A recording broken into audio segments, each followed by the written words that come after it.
Hey everyone, here with another showcase. Before I hand it over to M-Chan, I've got a couple announcements.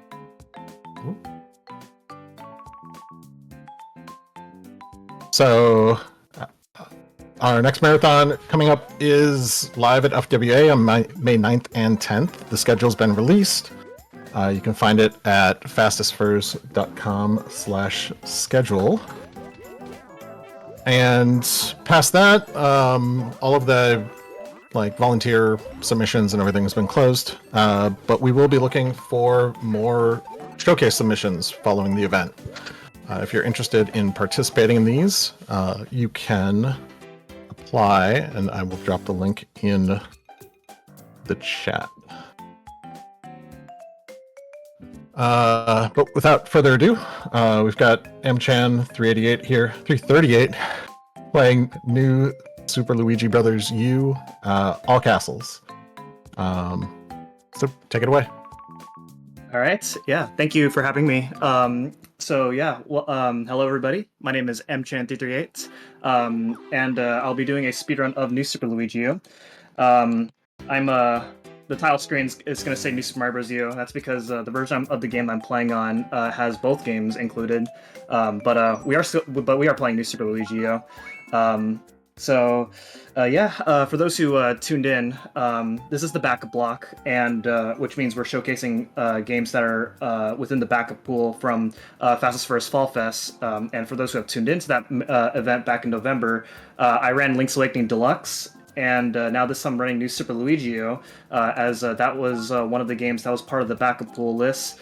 So I'm really excited to be starting the day off with this game. This is a game and category that I am best known for within the speedrunning community. This is a game I've been running since 2016. I'm very excited. This is one of my favorite categories. Before we begin, time actually does not start until I start moving on the world map, which means I have to get past the intro cutscene, which is going to take about a couple minutes. Don't worry, I'll do the countdown when I'm ready to start the timer, and this will still give me time to explain what the run's about. So I'm just gonna go ahead and go in, and then I'll do the countdown once we're ready to start moving. Alright, so this is New Super Luigi U. It originally came out as a DLC for New Super Mario Bros. U back in July of 2013, and then it came out as its own game 1 month later in August 2013. The game itself it plays similarly to New Super Mario Bros. U. You know, the story itself is the same, the world maps are all the same, but the levels are different, but they are similarly themed.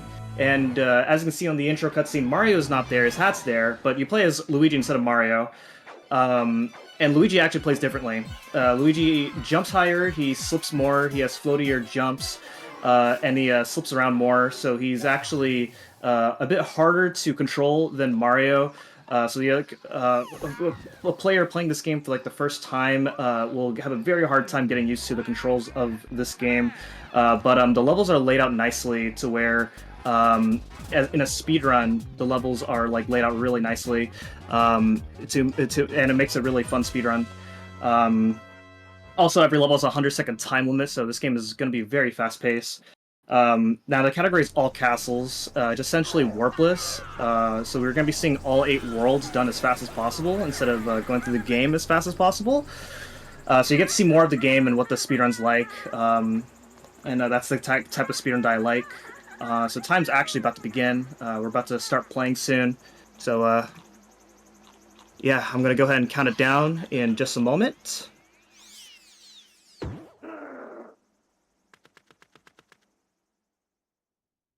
3, 2, 1, go!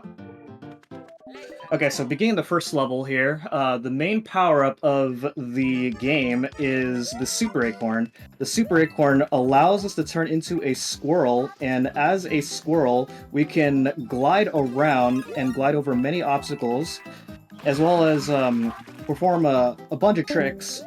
So this is a very crucial power-up that we're going to be using throughout basically the whole run, assuming everything goes well. So as you can see, that was already the first level. You can kind of see that there is, with the 100-second time limit, the levels are shortened by a lot. So yeah, that's going to be the theme of these levels here. They're gonna go by really quickly. But I'll try my best to explain as much as I can here. The second level coming up here, we have an introduction to a star. So the stars make you invincible, as well as increase your movement speed. So while we're invincible with the star, we can tank through a bunch of these enemies, but also additionally, you can chain stars by hitting certain blocks while you have a star in order to get another star in order to go through the other half of the level. As you can kind of see towards the end of that part, it's very awkward to go through without a star. So it makes the second half of the level much easier if you are able to chain a second star through that second level. So now coming up in One Dash Tower is going to be the first introduction to Nabbit. So Nabbit is kind of a hidden character that you can play as in this game. To play as Nabbit, I'm going to hold the ZL button on the gamepad, or if you're using another controller, such as like the Wii Remote, you have to hold the B button. And I will be playing as Nabbit. And so Nabbit is essentially a character who doesn't die. He is invincible and can go through a bunch of different obstacles. Nice. And so as you can see right here, I'm going to go through all these dry bones and then get into the boss door. So Nabbit is going to be used in levels where there's like a lot of enemies and Luigi has to take time to dodge the enemies. And then there's also a few other reasons, but the main reason to use Nabbit is, of course, so that way you don't have to waste time dodging enemies as Luigi. So the boss of every tower is Boom Boom. And Boom Boom is very easy. You just jump on him 3 times, and then you win. So as we get into the second half of the first world, this will be a good time to talk about the controller preferences. So this is a Wii U game. So I am using the gamepad, much like with a lot of other Wii U speedruns. And so as you can kind of see in those 2 text boxes that I was actually using the touchscreen on the gamepad in order to select options, such as whenever the game asks me to save, I am actually tapping the no option instead of manually selecting no, which does save a few frames and adds up over the course of the run, because this is a 1-hour category. So all those frames will eventually add up for how many towers and castles we go through throughout the run. So here is our first fork in the road here. We have an option between 2 levels, which is 1-4 or 1-5. You have to do one or the other. We're gonna go to the right here and do 1-4. Because it is 4 seconds faster, but also additionally, if I do 1-5, then I have to avoid a piranha plant, which wastes time in the overworld map. So once again, using Nabbit in order to go through all these piranha plants, and which pretty much simplifies the level itself. One common question that viewers might have for runners is that because Nabbit is invincible and he doesn't die, some people will commonly ask, is it faster to just use Nabbit for every single level? And the answer is no. And that's because Nabbit does not use the benefits of any of the power-ups. Whenever you grab a power-up as Nabbit, then those power-ups turn into 1-ups as Nabbit. So it's a really nice way of grinding lives if you're in like a casual playthrough. But obviously this is a speedrun and we're not really interested in the lives. So whenever it's convenient, we are going to be switching between Luigi or Nabbit depending on what kind of level we are going into. So going into our first castle in the all castles category, every castle we're going to be fighting a Koopaling. Our first Koopaling that we're going to be fighting is Lemmy Koopa. Now, much like bosses in a lot of other Mario games, whenever you fight bosses like the same way every single time, then you'll usually get consistent results, and this is going to be no exception.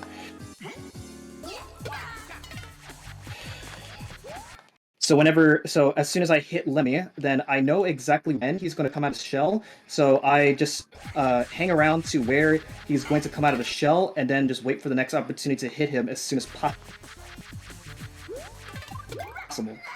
And there we go. So that is the first world completed. We have 7 more worlds left to go. Now, the true warpless category of this game goes through 7 worlds because you have an option to choose one or the other after World 2.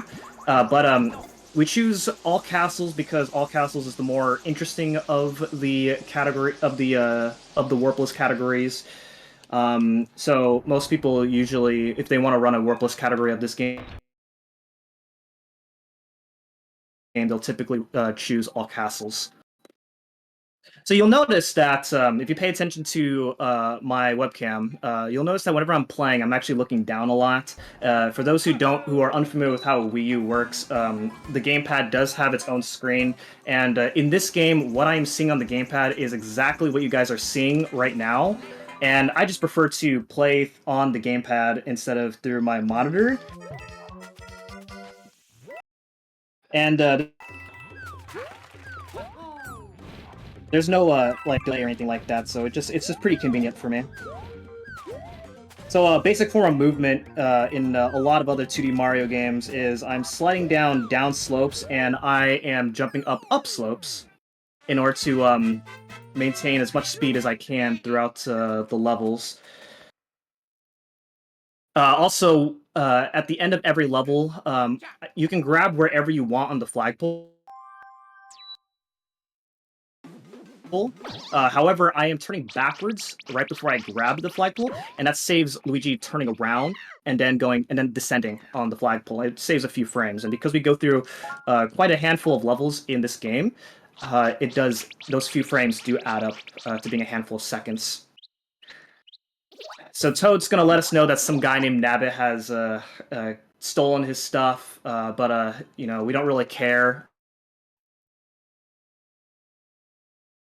If you do go backtrack to catch Nabbit, then he'll give you, and your reward for catching Nabbit is a P acorn, which is essentially the super acorn, but you can fly infinite times. And there are some really cool tricks with the P acorn, but because it takes so long to get, it's not worth going out of our way. Okay, nice. There's a hidden star right here that I'm going to use in order to speed through this level. The nice thing about this level is that usually this is a dark level, so it's pretty hard to see. But when you're invincible in the dark, then the entire level lights up. Okay, nice. So this pipe is normally what you're supposed to use in order to get the 3rd star coin. But this allows us to go into the sub-area quicker. So, very nice. And now we're going to head into the next tower, which is 2-Dash Tower. And 2-Dash Tower is a bit of a fun level. It's personally one of my favorite levels to do, if executed really well. There's a bit of a risky strategy towards the end. I'll play a little bit safe in this type of run, because we're not trying to PB, we're trying to show off the run, so...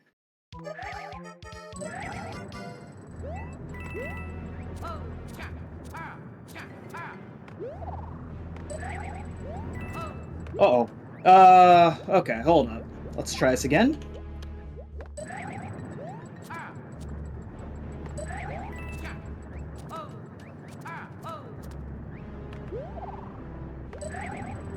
Yeah, you can kind of see that you can kind of create your own cycles. And unfortunately, I got a little bit too greedy in that middle part. That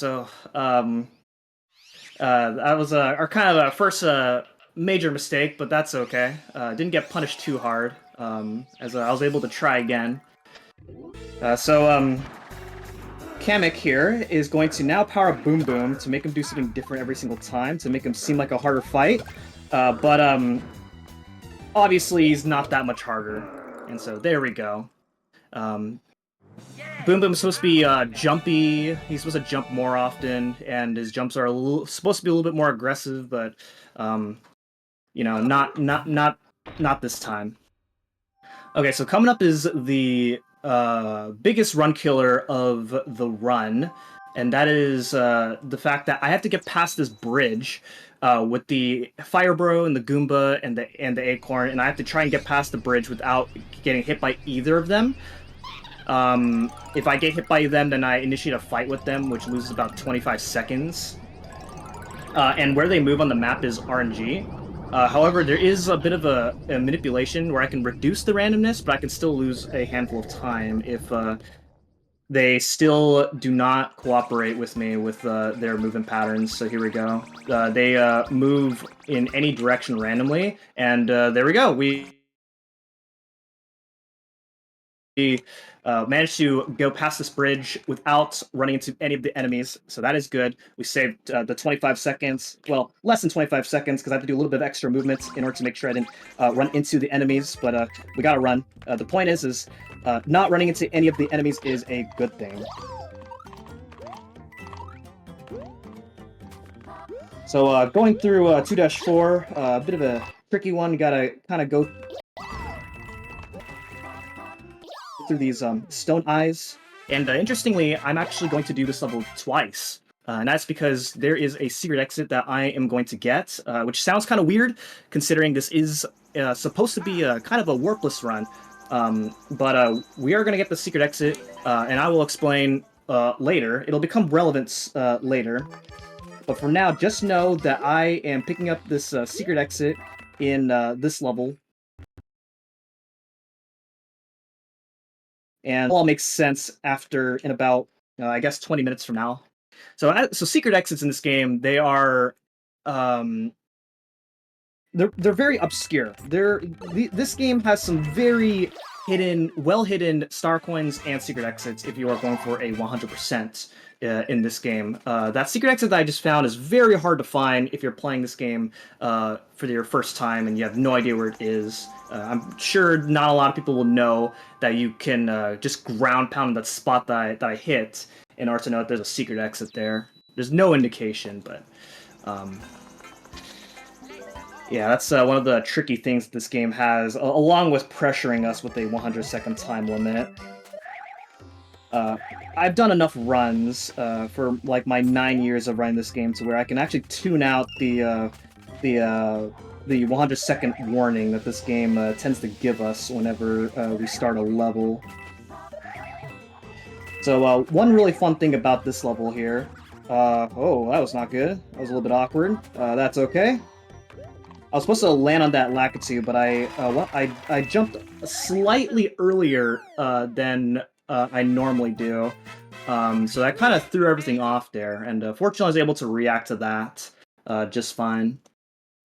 But one really cool thing about those rolling hills in that level, you saw a little bit of it back in 1-3, and that is that whenever I'm spin jumping from those rolling hills, I actually keep the momentum from the rolling hills. So you kind of saw in that level that I was actually flying really fast, and that allows us to save a couple seconds in that level for just not taking advantage of it. Now here we are in our next castle. You might notice another movement option. Another movement tech that you're seeing me do quite a bit is that whenever I'm using the squirrel suit, I'm actually spin jumping quite a bit, and it's not for fun most of the time. Whenever you spin jump with the acorn, then you can it's actually the height of a triple jump, and the extra height does make quite a bit of a difference when when you're trying to optimize climbing or trying to make a large gap. So the boss here now is Morton Koopa Jr. He has this giant pokey, and you're supposed to wait for Morton to hammer the body parts, and you're supposed to dodge the body parts until the pokey is low enough to where you can actually jump over the pokey and hit Morton, but you can actually fly over the pokey and hit Morton right away. Now, it is technically faster to damage boost through the pokey and hit Morton in order to save an extra second, but that would mean that that would mean that I would not have an acorn going into the next level, and not having an acorn into the next level loses a significant amount of time. So I want to keep my acorn as much as I can. I currently do not have any items in my reserve inventory, which is actually something I should talk about now. Reserve items do make a return from Super Mario Bros. 3, where you can actually equip an item before you start a level. So right here, we have an option between Worlds 3 or 4. Either world takes us to World 5. So you can either go up to the top to Frosted Glacier, which is World 4, or down to the bottom, which is Sparkling Waters, and that's World 3.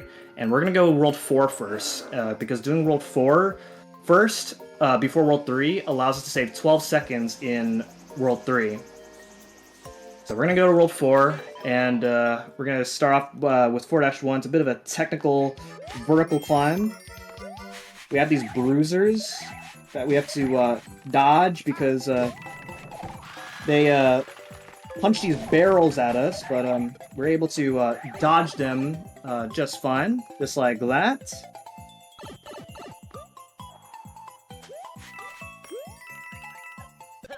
And there we go. And now we're going to be doing 4-2, and we're going to be doing that level as Nabbit. The level itself is, like, the platforming is easier to do with Luigi, but the reason we're using Nabbit for this level is because the fastest end time at the end of this level is a 77. And that is relevant because to get fireworks in this game, you have to end a level with the last 2 digits of the timer matching. So in the case of 77, you can get fireworks, which loses about 15 seconds, but you do get an item at the end. And each digit is designated to a specific item. In this case, I can get an acorn if I get 77 without Nabbit. But if I wasn't using Nabbit, then I have to wait at the very end in order to not get a 77. Which would, you know, then which automatically makes that level slower with Luigi. So you might notice, as I was entering the tower here, I actually did a bit of a delay on the map. Nice. Nice, okay. I did a bit of a delay on the map as I was entering 4-Tower. And that's because if I went in straight away, then I would run right into the Cooligan as I was entering the level, which would trigger a fight, and you obviously don't want that. So I did a bit of a delay so that way I can not run into the Cooligan, and then enter the tower. So here we go, another Boom Boom fight. This one is on ice, but you know, as long as you get the first hit in, then you can easily chain the next 2 hits without being super aggressive. Otherwise, if you jump on him too early, then you are going to get hit, and that's obviously not what we want.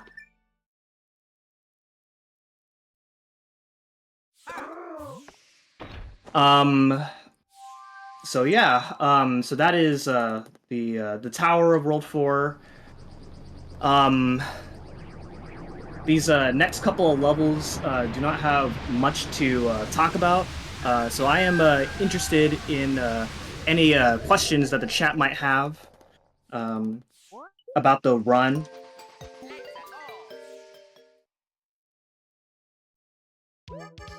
So this level is icy, and I'm actually doing a jump right away in the beginning, and that's because you accelerate very slowly when you're running on ice. So I do a jump there in order to save a few frames, so that way I can get the top speed quicker than if I was just running on the ice. And there we go. So up next we have an option between 4-4 and 4-5. We're going to do 4-4, which because it saves a lot of time when we're doing 4-5. But also, this acorn right here, I'm actually going to pick up. You can actually avoid it, but that would mean that I have to avoid this acorn every single time I pass this ring, which would end up being slower than just avoiding it every single time. So you just pick it up. Also, having a reserve acorn is really good in case something goes wrong later in the run, but hopefully the run doesn't go too bad. So this is another one of those levels where the fastest end time is a 77. And so we are using Nabbit here, so that way we can guarantee ourselves not getting fireworks. Because Nabbit cannot get fireworks, but Luigi can. And so if I was playing this level as Luigi, then I would have to delay in order to get a 76, so that way I can avoid fireworks. So here's our first ghost house. Now, ghost houses, if you're familiar with ghost houses in a lot of Mario games, then you know that they tend to be like these complex levels that trick us into getting lost. But they're very straightforward in this game. Presumably, there's probably not a way to make these levels complex with a 100-second time limit. So we're gonna do this level as Nabbit because there are these boo rings that are really annoying to dodge if you're doing this level as Luigi. And by the way, there are if you think Nabbit makes some of these levels uninteresting, then there is actually variations of every category where you can play as just Luigi and not use Nabbit, and then also there are categories where you can just use Nabbit, and they each present their own challenges. So once again, delay on the map so I don't run into the Cooligans. And then we're going to do Four Dash Castle. Four Dash Castle is a bit of a fun level to do because, as you can see right here, you have to run underneath all of these thwomps. They break these blocks. So this is kind of a level where if you're playing this for the first time, you probably have speedran this level, whether intentional or not, because you have to run underneath all of these thwomps, all in a row. So there's a really cool strat at the very end. Hopefully I get it.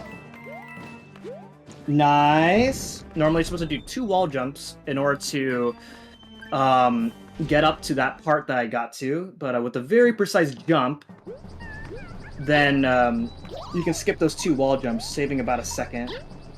This is a pretty optimized category, so every little strat that we do that saves time, they do add up over the course of the run. But here we go, here's Wendy Koopa. So, you see those icicles up on the top? They're supposed to be very harmful, but as you can see, not when you're playing as Nabbit.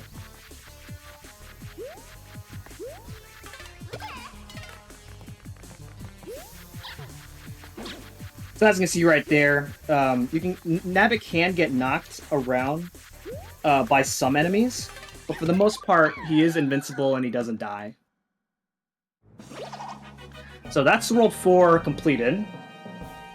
And the next world after that would be World 5, but we are going to backtrack and do World 3, because this is all castles, which means we have to complete every castle. So we have an entire world left to go before we head into World 5.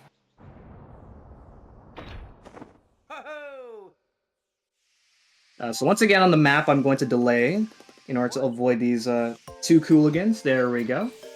So the reason why doing World 4 is faster than doing World 3 first, and that's because on the way out of World 4, I can pick up this Baby Yoshi. And this Baby Yoshi is going to be very useful in going into World 3.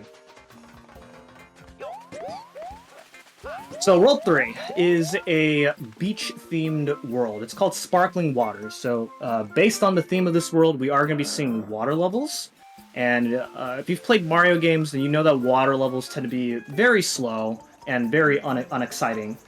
But with Baby Yoshi, we're going to take away the boringness that is of water levels. So we're going to start with 3-1. I'm actually going to play this level as Nabbit. Again, the platforming is easier with Luigi, but we're using Nabbit because I would have to carry Baby Yoshi throughout the level, which isn't bad, but the flagpole animation is longer with Baby Yoshi, because Baby Yoshi would do his own dance, which wastes about a second. So we play as Nabbit in order to avoid that. And we still keep Baby Yoshi. And so this is the level where Baby Yoshi really shines in this world. So as you can see with Baby Yoshi, you're about to see we can do these twirls.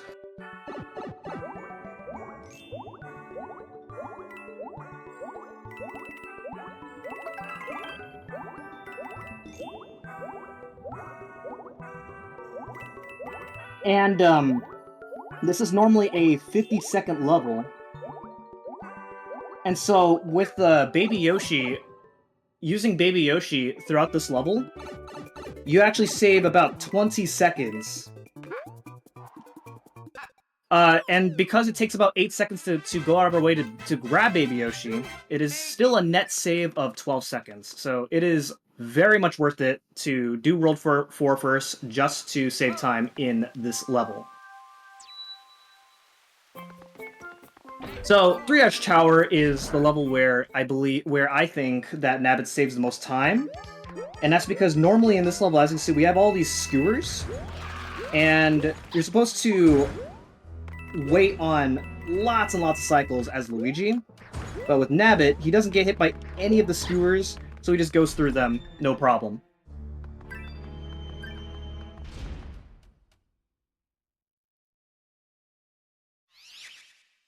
Alright, another Boom Boom fight. This one is exactly the same as the one in World 4, except without the ice physics.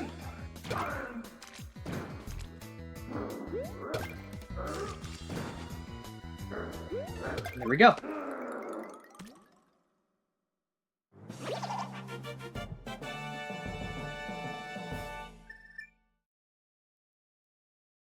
So our next level is 3-Dash Ghost Ship. This is the only ghost ship of the game. And again, similarly to the ghost house that we did earlier, we are going to use Nabbit, because there are boos that are pretty awkwardly placed. Oh, that's not good. That are pretty awkwardly placed if you're going through this level as Luigi.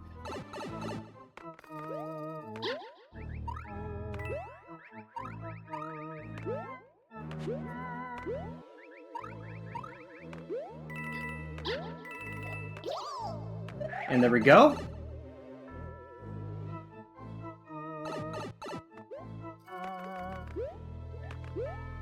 Alright, so the coming up is an option between 3-3 or 3-4. Now, it is, for routing reasons, 3-4 is better to do, but I'm going to do 3-3.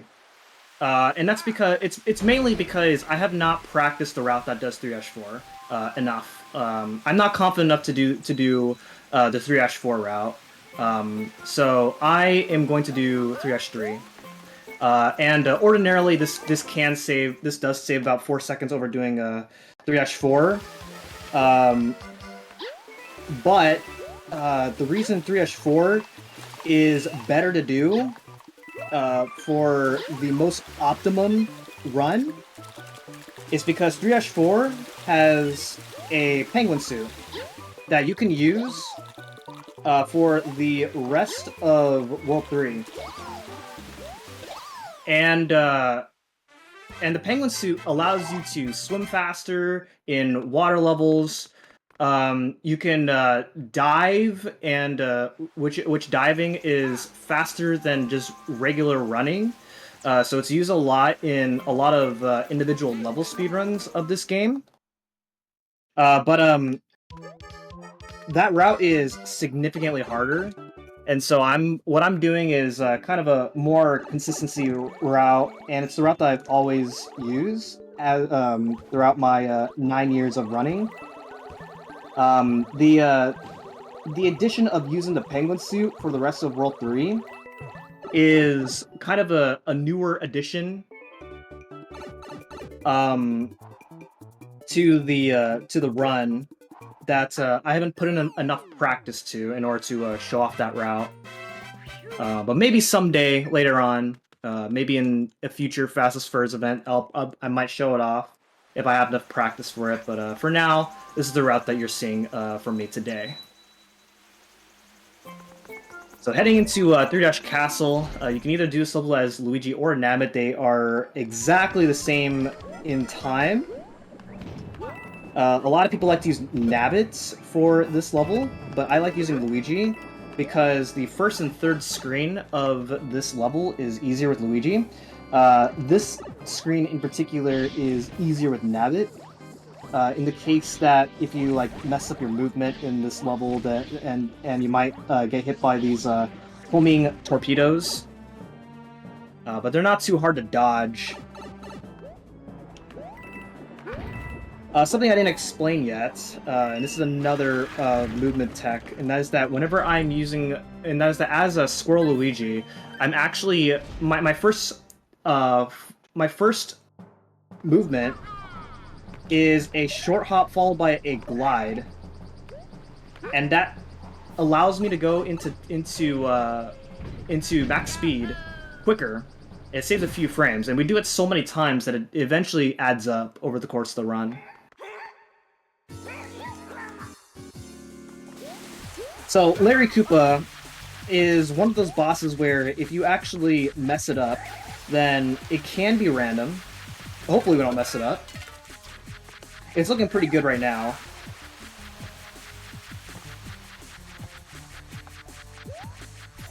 There we go. Not too bad. Okay, so 4 worlds down. And the next level coming up is... well, we're heading to World 5. But the path to get to World 5 is a level known as 5-Airship. And we are actually not going to do that. Instead, we're going to be entering World 5 through a different method. And so, a while back, I picked up the secret exit of 2-4. And so this is where this secret exit comes into play. So, the secret exit of 2-4 will take us to the secret level of World 2. And 2-Secret is much shorter of a level than 5-Airship. 5-Airship has a really long cutscene before starting the level, as well as a really long auto-scroller, followed by a really boring boss fight, as well as a really long cutscene at the end. So, by going out of my way to get the secret exit of 2-4, and then backtrack all the way to World 2 after completing World 3, and then do 2-Secret, it still saves time over doing 5-Airship. That is how slow that level is.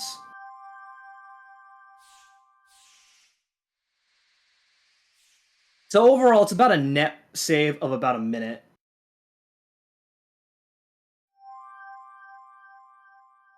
So the part on the left that you see there is the part where I would normally do 5-Airship.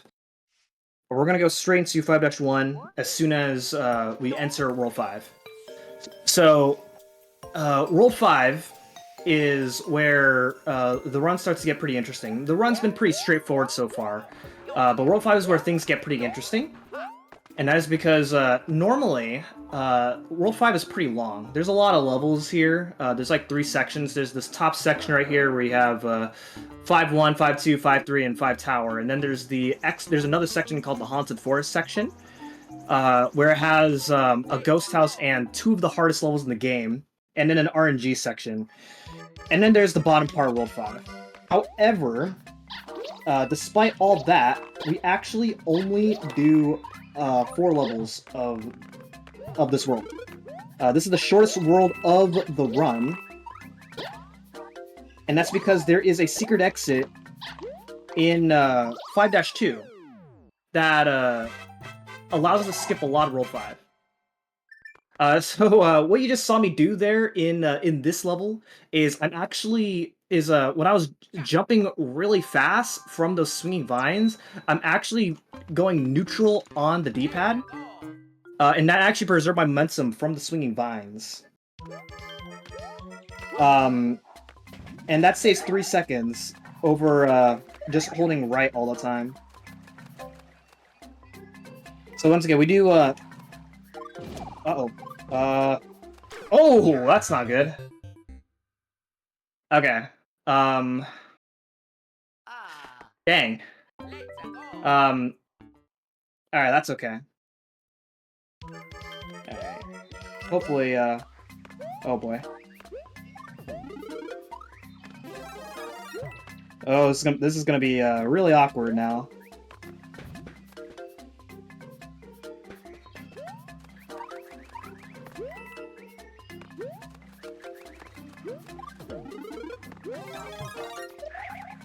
Okay, hopefully, okay. We're gonna play a little bit safe here. Okay, there we go. Alright, not too bad. Alright. I could have equipped the acorn, the one acorn that I had, that I picked up back in World 4, but I really want to save that in case the run does go even more poorly. So that death was very unfortunate. That's not really a mistake that that I see a lot. Can't say that's never happened before, but we'll roll with it. Okay, so anyway, so that secret exit allows us to skip a lot of roll 5. So now here we are already in the bottom section. So we actually skipped the entire haunted section, which is good. So now we're almost done with roll 5. So we're actually going to do 5-6 instead of 5-7. 5-7 has like 3 sections, so it's much slower than doing this level. And this level is very precise with all these sumo bros kicking down their lightnings, and there we go. Very precise level. And now we're doing 5-Castle coming up next, where 5-Castle, just like in 5-1, has swinging chains, and we can do these neutral jumps coming out of these chains.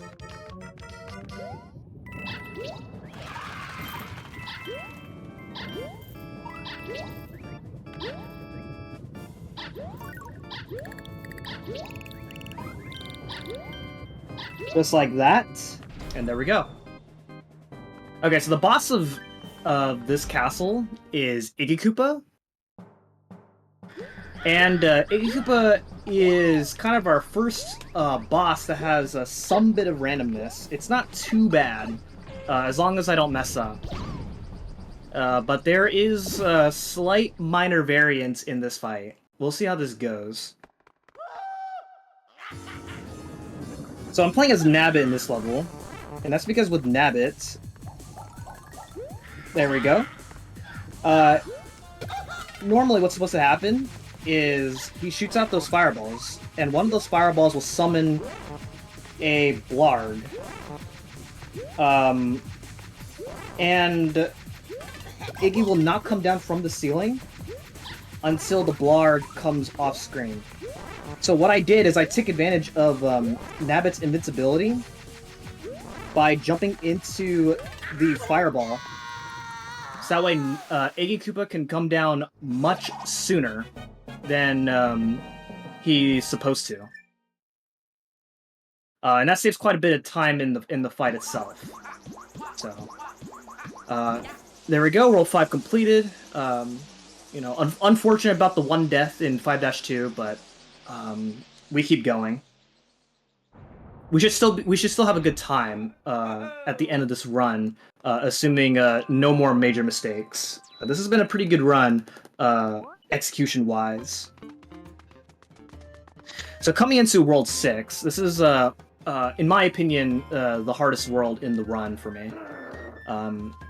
The first 2 levels of World 6 are not too bad, but the every other level after that, they're all very technical, and mistakes can snowball to be a handful of seconds. Or I'm very likely to get hit and lose even more time. And so hopefully that doesn't happen. We'll see what happens here. Like I said, the first 2 levels are pretty straightforward, so the hard stuff isn't gonna happen yet. So as we make our way to, as we go through 6-2, because 6-2 is, there's not very many interesting things to talk about in that level. New Super Mario Bros. Games are not known to have any glitches at all, which is what I like about speedrunning these games as opposed to the classic Mario games. But the next level after this level, 6-Tower, has a trick they can kind of classify as a glitch. It's arguable. Where halfway into the level, there are hidden blocks that you're supposed to reveal in order for rolls to roll on, in order to break some blocks for us to progress further within the tower itself. However, I am going to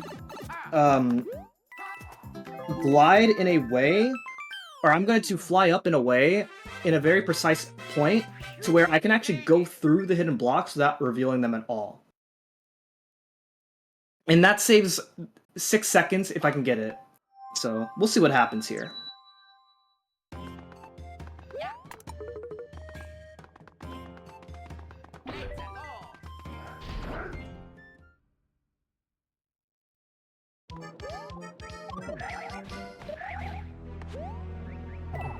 There it is. So, though there were supposed to be hidden blocks there that I just went right through. And there we go. So now I am going to fight Boom Boom, and this is the last Boom Boom fight. And to make the last Boom Boom fight interesting, Kamek is going to give Boom Boom wings. But we can also fly just like Boom Boom. There we go.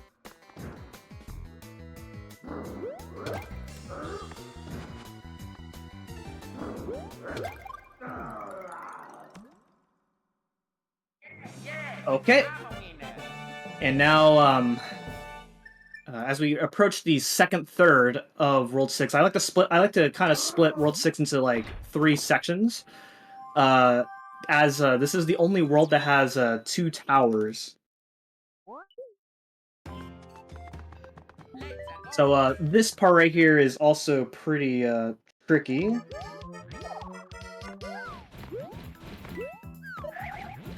Fly up. Nice. When you ground pound in mid-air, then you'll gain a few height, which is enough to make that jump that I just made.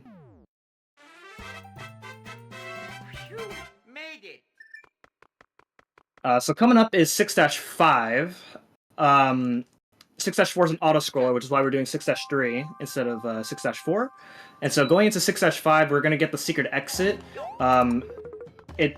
Both exits will take us to the second tower, but getting the secret exit of 6-5 will allow us to skip a level in after the second tower and go straight into the next castle.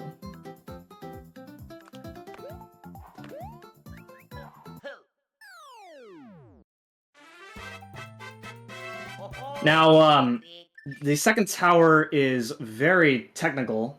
There's a lot of it's a very technical climb while dodging a lot of things in a very precise way, and then we have a very difficult strat that will allow us to defeat the boss quickly.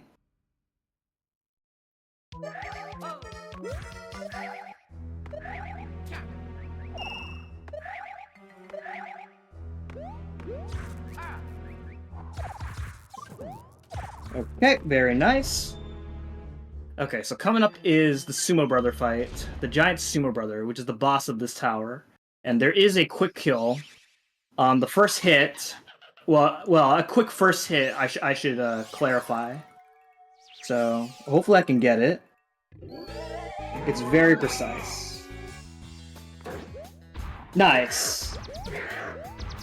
So this makes the next 2 hits very easy. And so you have very little time to get that hit in. Otherwise he's going to jump up to the middle. And then you have to do a different strat, which is much harder than the strat that I just did there.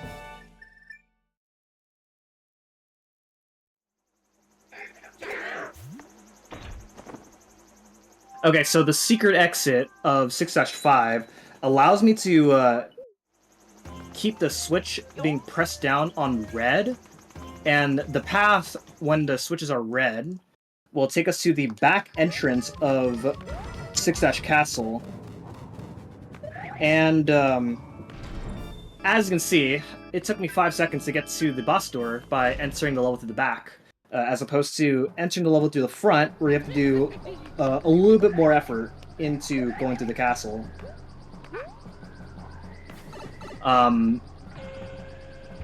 So now we're going into the boss fight, which is Roy. Now, if you have run if you've 100% this game before, you'll know that you'll have to fight Roy Koopa 2 times. But since this is not 100%, we only fight him once. But you know, in 100%, Roy's our favorite person because you know, we do this level 2 times in order just to get all the star coins.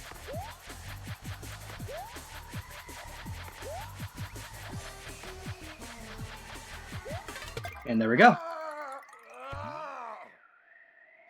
Okay, so from here on, the rest of the levels that we're going to be doing in the run are pretty much the same as the levels that we do in the any percent run.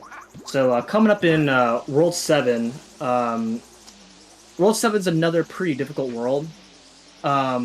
It's difficult, and then there's also RNG. So after going through everything up until this point, we have to pretty much roll a coin flip and hope that we don't lose the run out of seemingly no reason. But we have a couple more levels before we get there.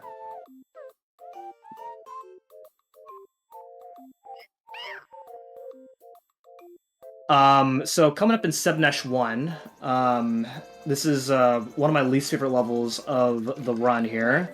So let's see how this goes. There's a very precise jump towards the end of the level that hopefully I can get. So we have to dodge all these ice bros and fuzzies. And the cycle has to be exact in order to... Nice, there we go. So that jump that I just made right there, you have about a few frames to you have a few frame window to get that jump in. Normally, whenever you're running on ice, then you tend to slip, and the slipping animation kind of eats up your inputs. So if you're on the ice block for a little bit too long, then you might not get a jump in, and as a result, you could die. So that's a very very precise jump to get towards the end of the level. So now we have a choice between 7-2 or 7-3, and we're gonna do 7-2, which is you know, much faster than doing 7-3. If you played in the new Super Mario Bros. U speedrun, we actually do 7-3 because it's faster in that game, just due to the level design of between the levels between the games. All right, so now we have 7-Ash Tower. So 7-Ash Tower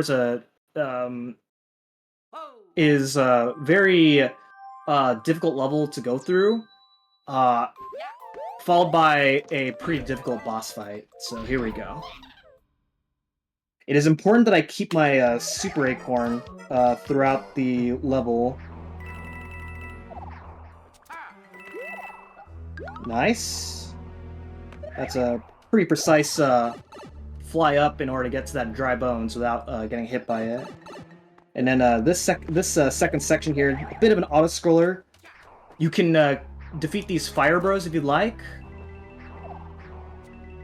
But I choose to avoid the Fire Bros because they tend to have semi-unpredictable patterns.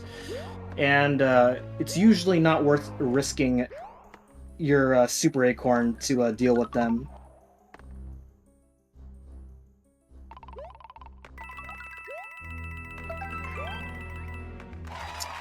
Okay, so Kamek is the boss of 7-Ash Tower. Great boss, 0 RNG, nobody's ever lost a run to this guy.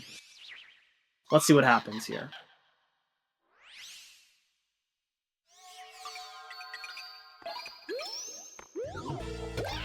Okay.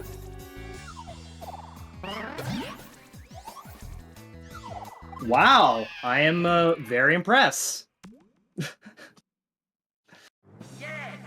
So, as you can see, the blocks that Kamek spawns in the room are random, and where he spawns is completely random. So, essentially you just pick a side, hope that you're right. And then if he spawns in the side that you're not in, then you have very little time to react. You don't make it on time to hit him before he disappears again. So you just lose a lot of time because you have to go through his attack phases, and then wait for him to spawn more blocks, and then deal with more randomness. And it's an even bigger pain in the butt if you happen to go into that fight without a super acorn. And then the third hit, he always spawns in the middle. So as long as you get the first 2 hits in, then you can go to the middle and hit him. I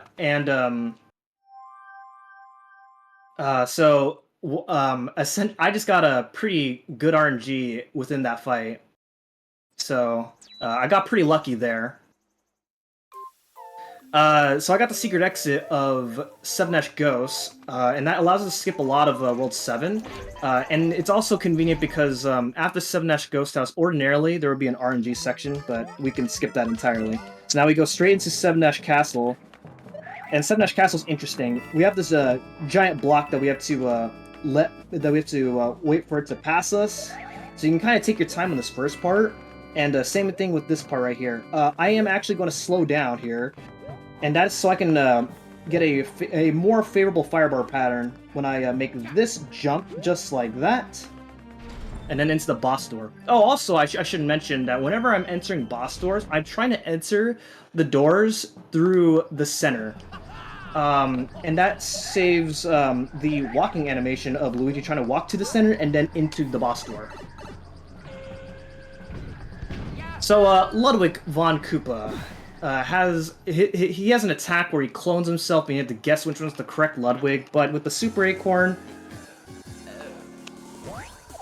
you can skip that entirely.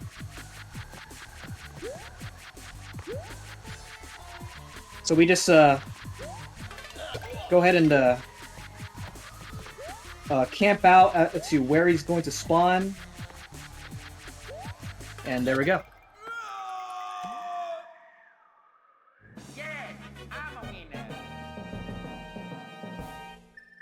Alright, so the next level is 7 Airship. It is the intermission before we enter the final world. We have I skipped 5 Airship, but there is no way to skip 7 Airship. So 7 Airship has an auto-scroller in the first part of the level, but there is a way to skip it, so hopefully I can do that.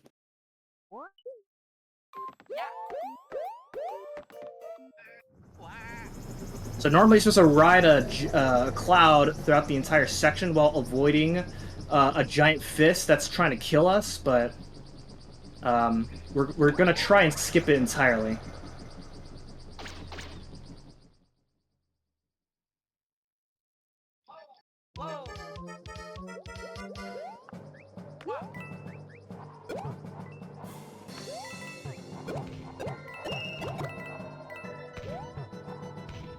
And there it is.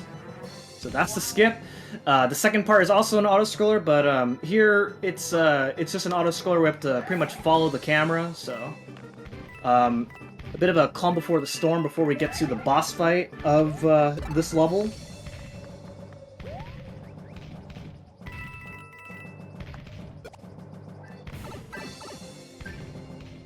Okay, and so the boss of this level is Bowser Jr. And we'll see what happens here. Okay, that's 1 hit. That's 2. And that's 3. Okay, so that fight looked really easy, but that fight is actually much harder than it looks. Bowser Jr.'s hitbox is very unfavorable. There's a lot of instances where various New Super Mario Bros. U runners or New Super Luigi U runners will... it'll look like that you're about to hit Bowser Jr., but you either go straight through him, you get knocked out of hitting him, or you get hit and hit him at the same time. That is how bad his hitbox can be, but fortunately, I did the fight in a way where it didn't go too out of hand. If the fight goes wrong for whatever reason, there's a lot more randomness, even more randomness in Kamek, and the fight just becomes a disaster at that point. Especially if you get hit and lose your acorn going into the level, or going into the boss fight itself. All right, now we are heading into the final world, which is World 8, Peach's Castle. And so we have a few more levels left before we conclude the run.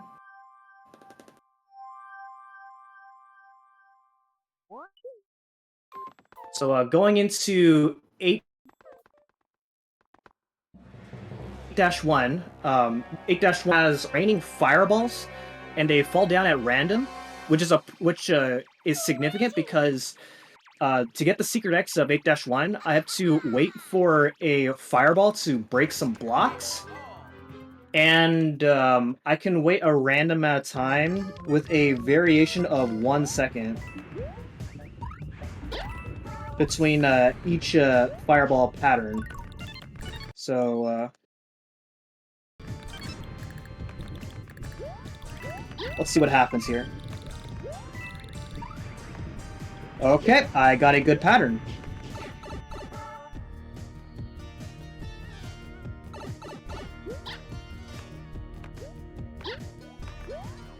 Alright, so the next level is 8-4. 8-4 is a very technical level. There are still raining fireballs, but they do not fall down randomly. They are instead in a cycle. And the cycle that we have to go for in this level is very specific. You cannot be too fast or too slow. So we'll see what happens here. Also, I appreciate all the viewers coming in, rating the stream. I appreciate everybody coming in to support Fastest Furs. Fastest Furs is an amazing community. So I appreciate everybody coming in to support a wonderful community.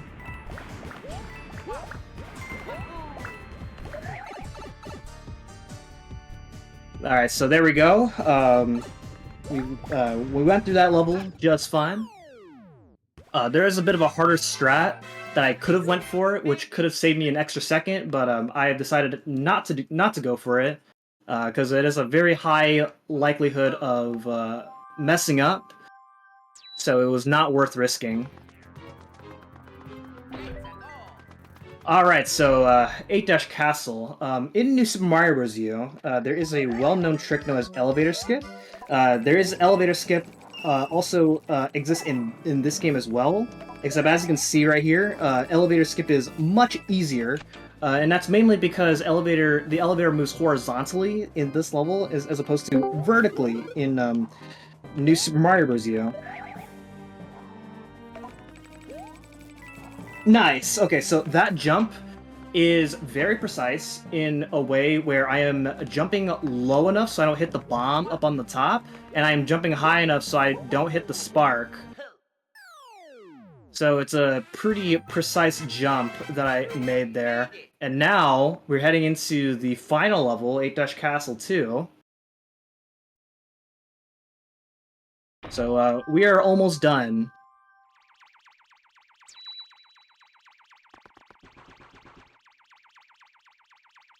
So the final save. Okay, so the way the level works here is Bowser Jr. is going to be trying to defeat us as we go through this room. And normally, the way Bowser Jr.'s attack patterns work is based on our movement. Okay, so what I just did right there is, as Bowser Jr. was trying to catch up to me, I am actually hanging off of Bowser Jr.'s clown car from his right side, so that way he can keep on catching up to me, which allows me to travel through the level really fast, and that saves 2 seconds.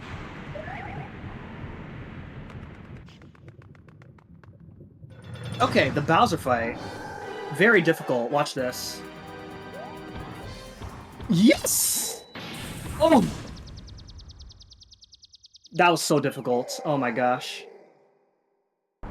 So, Luigi jumps so high in this game that just a very simple jump allows us to just jump over Bowser.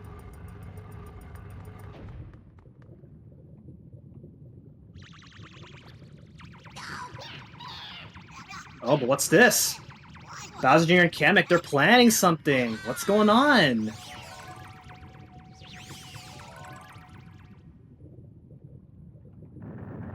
What could be happening?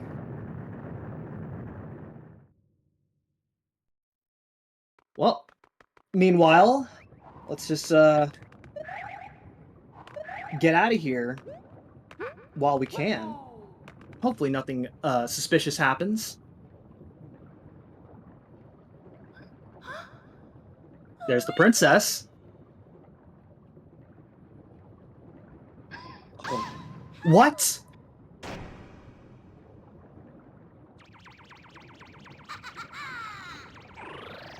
Oh, he's back. Wow. Alright. So, Bowser will shoot 2 fireballs right away in the beginning, but if I fly up right as he shoots his first fireball, then I can skip his second fireball, which saves 2 seconds.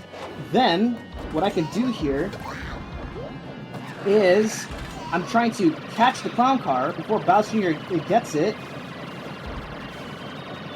So that way I can use it as soon as Bowser comes out of his shell and hit him right away like this. And this skips his attack patterns completely. And this will make the fight really fast. So time is coming up on this third hit right here. Time. 102.09. Alright, well, despite the death back in 5-2 lost me about, 40 seconds, I'm pretty happy with how the run went. With only 2 major mistakes and everything else executed really well. I'm really happy with how the rest of the run went. So, yeah. Thank you everybody who tuned in to watch the run. And we have Zello coming up next, running Mega Man Network transmission. And if you like what you saw and would like to know more about this game or other games that I run the Zelda series as well as the new Super Mario Bros. Games at twitch.tv/mshanty38. And I'm also a Let's Player on YouTube. If you want to see other content other than speedrunning, which is my main form of content, at youtube.com/itsmshanty38. GG's. Thank you. Is there anything specific you're working on right now? There is a as of today, the schedule for another marathon came out, for another marathon known as No Glitches Allowed, and I'll be running New Super Mario Bros., which is the very first New Super Mario Bros. Game, for that particular marathon, which is happening next month. So I will be working on that next after this run. Cool. So, yeah. With that, that is it for me. So, thank you, everybody. Yeah, great work. Thanks.